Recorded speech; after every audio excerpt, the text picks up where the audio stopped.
Jiggy! Adrian Russell froze. At the sink, crying like something inside her had broken, was a woman he didn't recognize. Her back was trembling, her hands gripped the counter, and wrapped around her like he'd been born there was Joe, his son. Legs locked around her waist, arms around her neck. Adrian's voice caught in his throat. The teddy bear he'd brought from Manhattan slipped from his hand and hit the tile. 3 weeks away, and this is what he came home to. Not a daddy, not a hug, not even a glance. Just his boy, clinging to a stranger, crying like the world had ended. The woman turned slowly, tear-streaked face, eyes red and swollen. "I'm sorry, sir," she whispered. "He won't let go." Joe's tiny voice broke through the silence. "Don't take her, Daddy. Please." Adrian's world shifted, right there, under kitchen lights and heartbreak. And for the first time in his life, he had no idea what to say. Adrian hadn't expected fanfare. He knew Joe might be shy after 3 weeks, knew he might need time to warm up, but he imagined something, a smile, a small run toward him, a giggle, not silence, not sobbing, and certainly not this woman. He tried to speak, tried to find his voice somewhere beneath the jet lag and the cold shock, but his mouth stayed dry. His eyes stayed on his son, whose small fingers were now twisted tightly into the folds of the woman's apron. The last time Adrian held him, it was in a glass hotel suite in San Francisco. Joe had waved goodbye on FaceTime, lips puckered to the screen. Now he wouldn't even look at him. "I'm Priscilla," the woman said softly, her arms gently supporting Joe's weight. "We spoke. The agency sent me." He searched his memory. There had been a voicemail. Something about a last-minute change. He hadn't followed up. Joe's shoulders shook. His breath came out in small, broken gasps against her neck. Priscilla didn't flinch. She didn't ask him to let go. She just held him, like she'd been doing it for a while. Adrian stepped forward, slowly. The teddy bear still lay on the floor behind him, forgotten. "I brought this for you," he said, voice unsure. Joe didn't respond. Priscilla swallowed hard. He has nightmares, almost every night." Her voice cracked, but she held it steady. "I stay with him until he can fall asleep again." Adrian felt the weight of those words land in his chest. Heavy, unforgiving. He remembered an email flagged as "not urgent." He never opened it. Joe pressed his face deeper into her shoulder, as if he could hide from the world and from his father. Adrian took another step, then stopped. He wasn't sure if he had the right to come any closer. Before we continue, click subscribe, like this video, and tell us where in the world you're watching from. I hope this video makes you believe kindness comes from the heart. Adrian's jaw tightened. The silence between them felt louder than the sobs. He took a breath, steady, practiced. "Joe," he said again, softer this time. "It's me, buddy. Daddy's home." Joe flinched but didn't move. Adrian's eyes flicked to Priscilla. Her grip on the boy hadn't loosened. He didn't like the way that made him feel. "I'd like to speak to you," he said, eyes narrowing slightly. "Alone."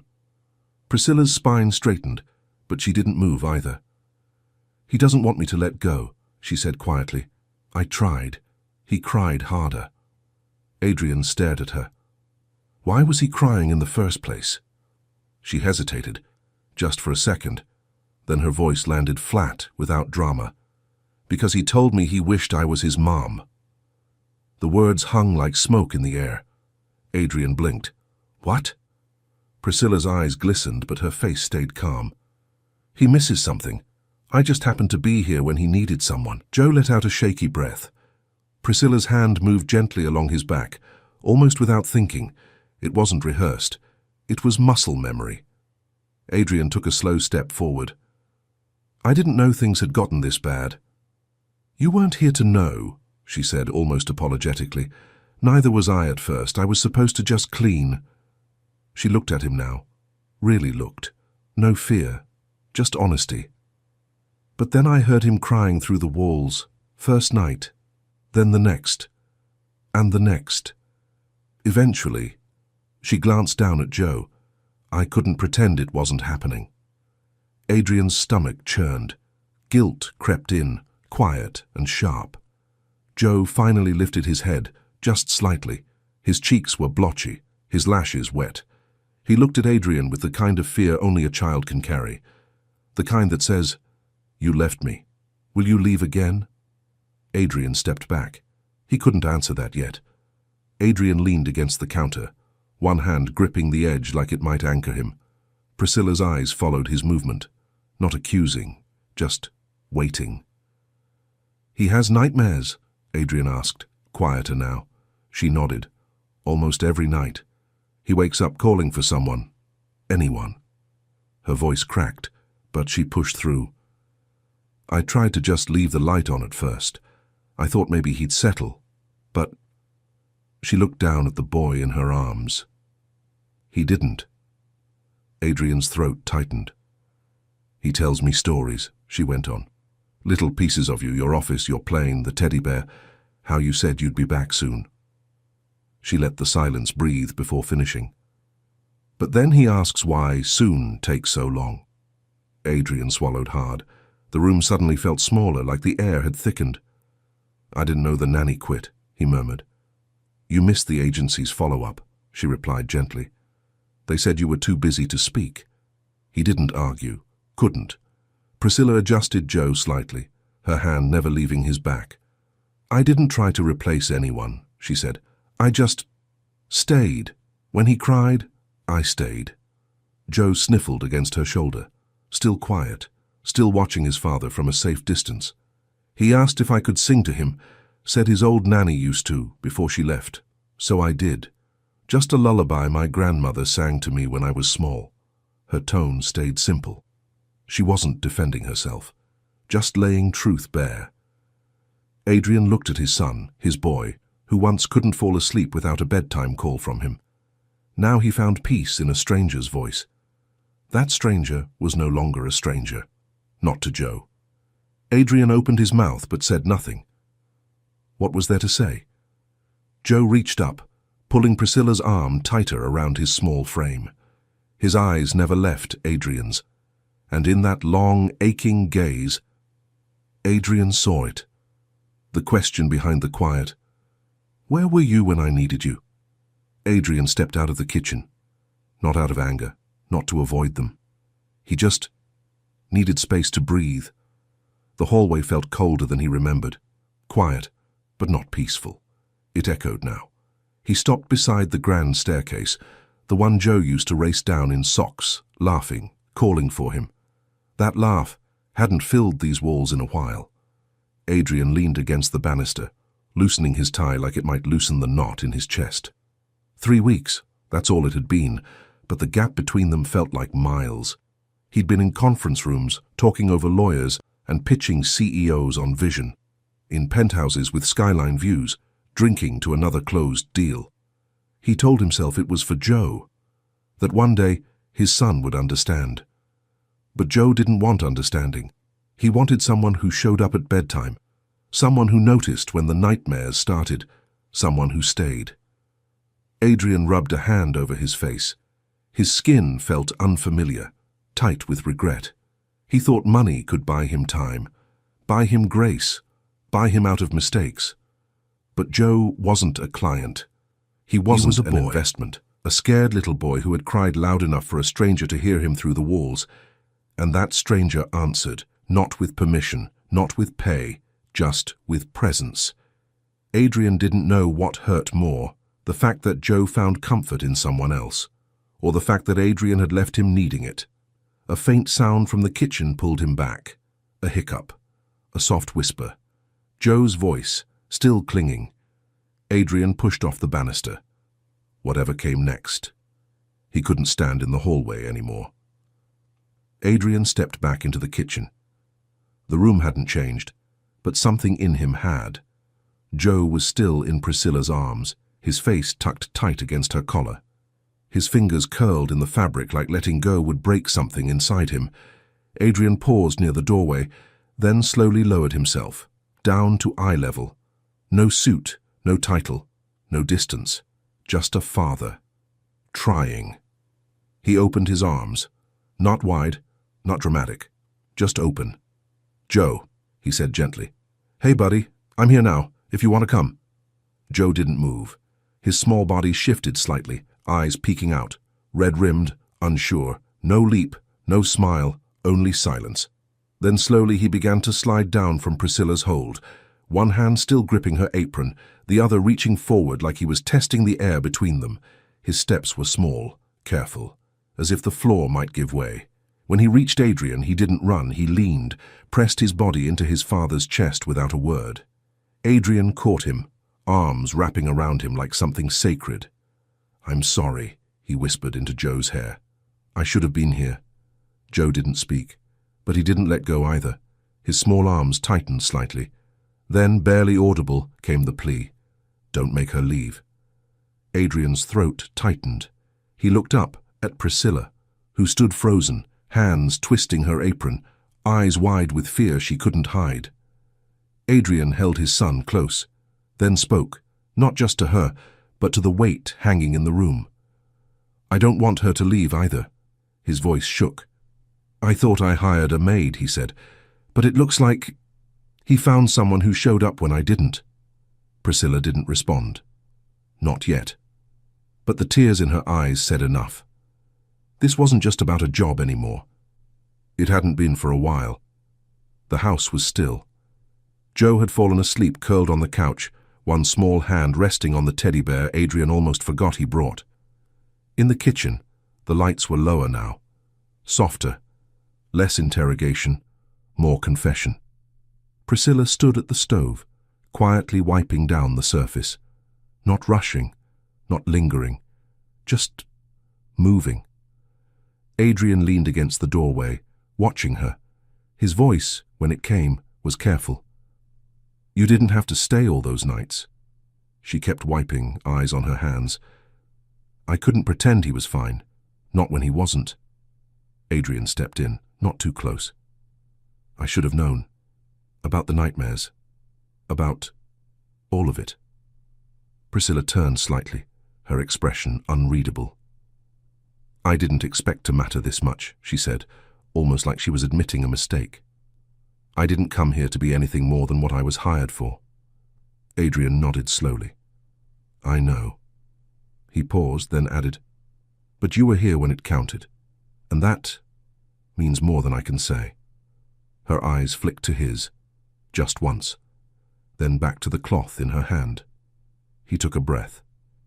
"If you ever want more, childcare courses, school, anything, just say the word, I'll support it."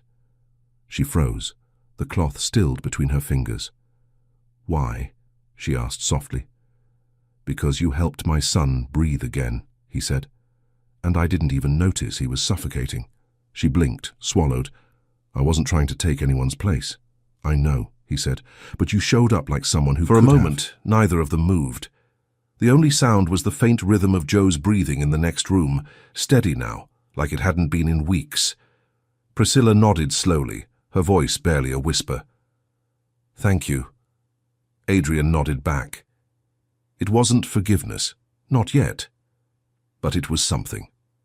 The next morning came slow. Grey light filtered through linen curtains. Rain tapped softly on the windows. Priscilla stood near the dining table, folding laundry with practiced calm. The kind of movement that asked for no attention but deserved it. Adrian poured coffee across the room, watching her. "Can I ask you something?" he said. She paused but didn't turn. "Of course." "When did it stop feeling like just a job?" The question landed quietly. She folded a small t-shirt, smoothing the fabric with her palm. "Probably the second night," she said. "He called out for someone. No name. Just a cry." She looked up. "I didn't plan to go in. I sat outside his door for almost an hour, thinking I should wait, that someone else would come." Adrian's stomach tightened. "No one did," she added. "So I did." He nodded slowly, walked over, leaned against the edge of the table. "This house doesn't make it easy to feel like you belong," he admitted. She gave a faint smile. "It wasn't built for warmth." He studied her. "I want to be clear about something," he said. "You don't work for me anymore." You work with me, with us. Priscilla looked at him then, really looked. A mix of relief and doubt flickered in her eyes. I don't want to overstep, she said. I don't want him to get attached and then... She trailed off. The and then didn't need finishing. Adrian understood. You didn't force that bond, he said. You earned it, and I won't take it away from him. Priscilla folded the last shirt and set it down. She didn't smile, but her shoulders relaxed, just slightly. Neither of them said it out loud, but something had shifted. The title had changed. The line had blurred. And in that blur, something unexpected was starting to take root. The smell of burnt toast drifted through the hallway before the sound of the smoke alarm ever did. Adrian fumbled with the toaster, waving away the thin trail of smoke like it might erase the evidence. Joe sat at the counter, legs swinging, chin resting on one hand, watching. Amused. Priscilla walked in, towel in hand, eyes already knowing. I was trying, Adrian said, half defensive, half defeated. She took the bread from his hand, gently opened the trash can, and dropped it in without a word. Try the stove next time, she said softly. It listens better. Joe giggled. Adrian turned to him. Traitor. The boy grinned, mouth full of cereal. It was the first real smile Adrian had seen in weeks. No hesitation, no hiding. He didn't say anything, just watched his son chew, the bowl between small hands, the teddy bear seated beside him like an honored guest. Priscilla cracked 2 eggs into a pan, her movements easy now, familiar. Adrian stepped aside, gave her space. He didn't know what this morning was exactly, but it felt right, or at least like a start. Joe reached for Adrian's hand with one of his own, and Priscilla's with the other. No words, just connection. They stood like that for a moment, silent, 3 hands tangled across a breakfast counter that had never felt this full. Outside, the rain had stopped. Inside, something else had begun. Adrian looked at his son, then at the woman he almost overlooked. I almost missed this, he whispered. Priscilla didn't answer. She just placed the eggs on a plate, slid them toward him and said, Don't burn these. A week had passed. No more midnight cries, no more calls through the walls, just the soft hum of a house learning how to breathe again. Adrian sat on the living room floor, legs crossed, Joe asleep against his chest, one hand on the boy's back, rising and falling with every steady breath. The TV played low in the background, some old cartoon neither of them had really been watching. They hadn't needed it. Across the room, Priscilla sat on the rug, flipping through a picture book. She wasn't reading out loud, just turning pages, quietly, like she didn't want to wake anyone. Or maybe like she didn't want the moment to end. Adrian looked at her. She met his gaze. No tension, no fear, only a calm understanding that hadn't been there before. He gently adjusted Joe, cradling the boy closer. He sleeps better now, he said. Priscilla nodded. He trusts the quiet again. Adrian rested his chin on his son's head. I took time off, he said, cleared the calendar. Her eyes widened slightly. For how long? I don't know yet, he answered, but long enough to matter. Silence settled. Not heavy, just full. Adrian looked around, at the couch still dented from a day of cartoons, the blanket Joe refused to let go of, the plate of half-eaten grapes Priscilla had cut up hours ago. This wasn't perfect, it wasn't polished, but for the first time, it felt like home. He reached out, slid the picture book closer to him. Joe stirred but didn't wake. You still want to take those classes? He asked. Priscilla hesitated. I might. You'll have whatever you need, he said, and not just because of Joe, but because people who show up should be seen. She blinked. Once. Then gave the smallest smile. I'm not going anywhere. Adrian nodded. Neither was he. Sometimes love doesn't arrive dressed the way you expect. Sometimes it shows up in an apron, in lullabies sung through cracked doors, in the hands that never pulled away. And if you're lucky, you learn to stay. If this story stirred something in you, a memory, a feeling, or even just a moment of stillness, don't leave quietly. At Elevated Heart Stories, we share real moments that move hearts and open eyes. So take a second to subscribe, like this video, and let us know where in the world you're watching from, because your voice might be the light someone else is waiting for. Until next time, stay kind, stay human, and keep your heart elevated. Your